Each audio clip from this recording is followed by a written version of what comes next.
ये है कि इंडियन प्राइम मिनिस्टर मोदी जो है वो मॉस्को पहुंचे आज। बड़ा अच्छा इस्तकबाल हुआ और बड़े अच्छे तरह से उनको मॉस्को में।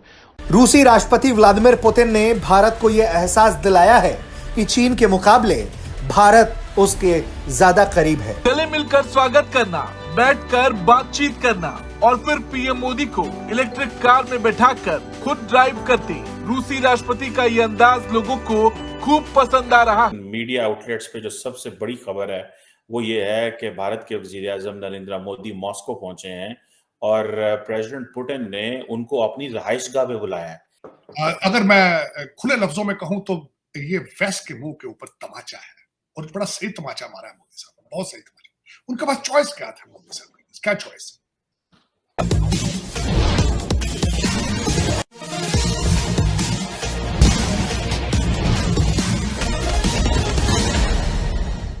ये है कि इंडियन प्राइम मिनिस्टर मोदी जो है वो मॉस्को पहुंचे आज। उनका 2 रोज़ा दौरा है और आज एक तो ये कि 5 साल बाद दौरा है 2019 में, लेकिन वो बिल्कुल फार ईस्ट की साइड पे अब मॉस्को पहुंचे हैं। तो एक तो रशिया इंडिया जो डायलॉग है वो उसमें मेरा अपना ख्याल है कि सिक्योरिटी डिस्कस होगी, उसमें जो है वो एनर्जी के हवाले से मामला डिस्कस होंगे, ये कॉरिडोर्स के मामला, शायद एक उसमें डिनर है आज ऑफिशियल, शायद एक मीटिंग में तो बाकी फिर जो ग्रुप्स होते हैं साथ जो डिप्लोमेट्स होते हैं वो मामला को आगे बढ़ाते हैं। लेकिन यह है कि ये दौरा इंपॉर्टेंट है और उस दौरे के बाद वो ऑस्ट्रिया कल जो है वो 2 रोज़ा दौरा मुकम्मल करके और वहाँ पे उनका बड़ा अच्छा इस्तकबाल हुआ और बड़े अच्छे तरह से उनको मॉस्को में और उसके बाद ऑस्ट्रिया चले जाएंगे। मीडिया आउटलेट्स पे जो सबसे बड़ी खबर है वो ये है कि भारत के वज़ीर-ए-आज़म नरेंद्र मोदी मॉस्को पहुंचे हैं और प्रेसिडेंट पुतिन ने उनको अपनी रहायशगाह पे बुलाया है। मतलब उनके साथ कोई ऑफिशियल डील नहीं किया, उनको अपनी रहायशगाह पे बुलाया। घर में बुलाना अमूमन सदर वज़ीर-ए-आज़म सरकारी रहायशगाहों पे लेके जाते हैं, लेकिन वो ज़ाती तौर पर उन्होंने बुलाया।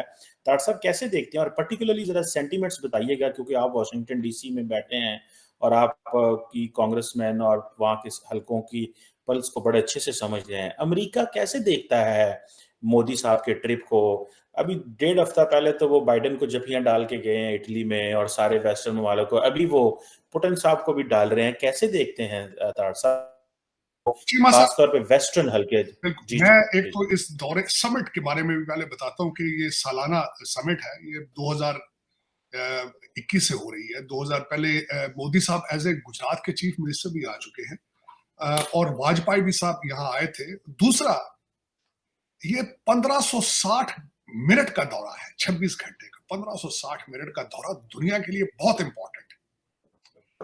अगर मैं खुले लफ्जों में कहूं तो ये वेस्ट के मुंह के ऊपर तमाचा है और बड़ा सही तमाचा मारा है मोदी साहब, बहुत सही तमाचा। उनके पास चॉइस क्या था मोदी साहब के पास? क्या चॉइस?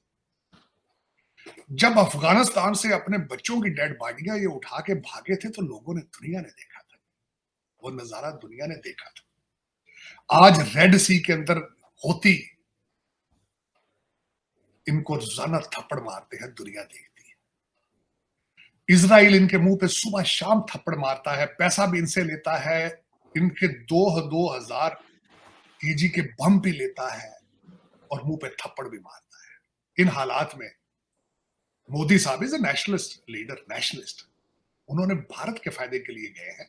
वो वहां पे लंदन की प्रॉपर्टी का डिस्कस अपने लिए नहीं गए डिस्कस करने, या दुबई के प्लाजों के लिए नहीं गए। वो नेशनलिस्ट है। मैं वो भी बताता हूँ, मुझे अक्सर आपका लौड़ा लपाड़ा कह देता है, शायद ये मोदी से पैसे लेता है, कभी कहता है राह का एजेंडा, लेकिन मैं फैक्ट बताऊंगा आपके सामने, मेरे से काउंटर करें या तो।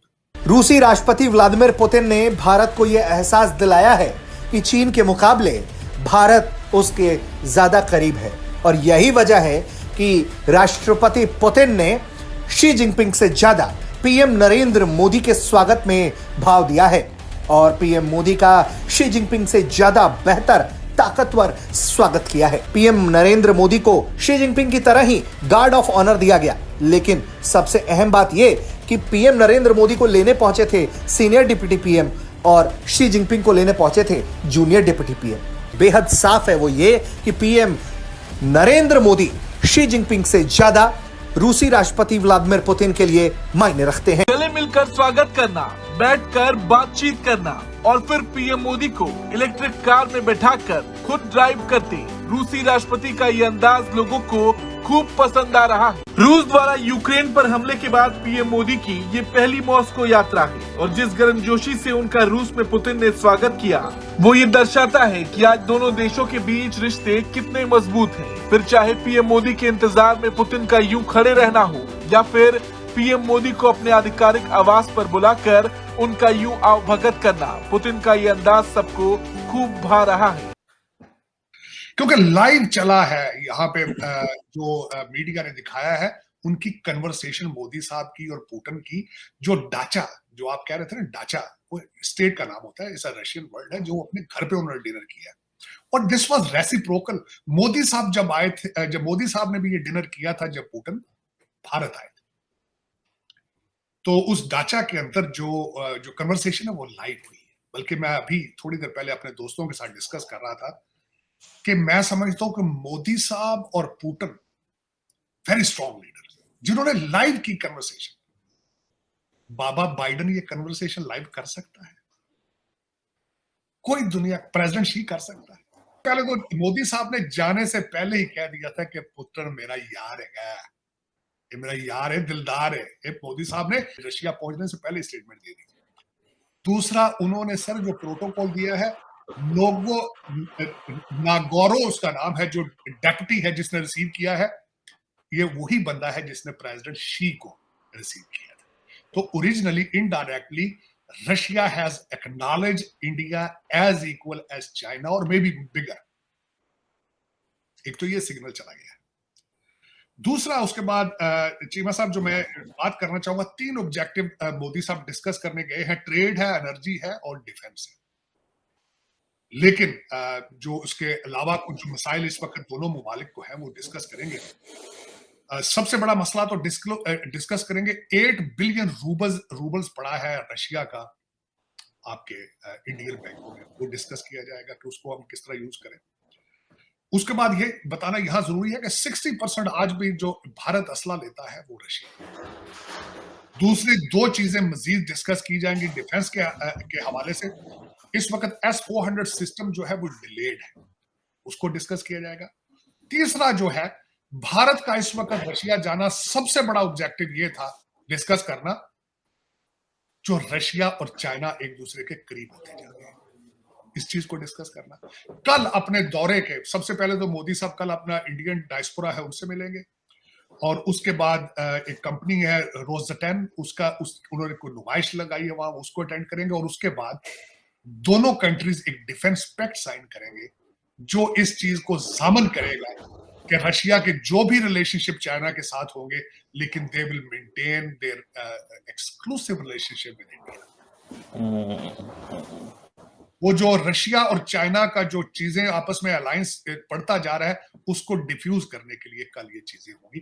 तीसरी चीज मैंने अगले दिन भी आपको बताया था चीमा साहब, जो तीसरी चीज इसमें आएगी, जो मेरे अमेरिकन भाईजान के ऊपर आखिरी तमाचा होगा भारत का, वो ये होगा कि चाइना और भारत अपने बॉर्डर चीजों को सेटल कर लेंगे, रिलेशनशिप बेहतर कर लेंगे, आप फारग हो जाएंगे, आप फिर तालियां बजाते दुबई और लंदन की सड़कों पर। और इस ट्रिप को मैं समझता हूं कि इस लैंडमार्क ट्रिप है। अगर आप अपने पांव मोदी साहब और किसी भी नेशनलिस्ट इंडियन के जूतों में डाल के देखें तो this is a very important trip और चाहिए था, जरूरत थी। 2 चीजें इसमें यहाँ पे मजीद बताना चाहूंगा। इस वक्त चीमा साहब, रशिया की इकोनॉमी आसमान को हाथ लगा रही है। वर्ल्ड बैंक की रिपोर्ट है, ये मेरी रिपोर्ट नहीं, कि फास्टेस्ट ग्रोइंग इकोनॉमी आफ्टर आपकी सैंक्शंस अमेरिका ने जो लगाई थी, उसके बाद जितना पैसा उन्होंने बनाया उसकी हद कोई नहीं है। और तीसरा सबसे बड़ी बात है कि भारत की उड़ती हुई इकोनॉमी। 2 स्ट्रॉन्गेस्ट कंट्रीज आपस में मिल रहे हैं, चाइना के बारे में डिस्कस हो रहा है और मैं इसको यहीं से स्मेल कर रहा हूं कि India resolving their issues with China in the future. और मुझे आपके 2 गुर्दे तो बेच दिए गए, हो सकता है आपका लिवर भी बेच दिया गया हो किसी अच्छी से ठंडे माहौल में बैठ के, IMF ना ले रहा हो तो कोई और ले। आप अगर हमसे जुड़ा रहना चाहते हैं तो कृपया मेरे चैनल को सब्सक्राइब करें तथा बेल आइकन भी दबा दें ताकि नई वीडियो की जानकारी तुरंत आप तक पहुंच जाए। धन्यवाद। जय हिंद।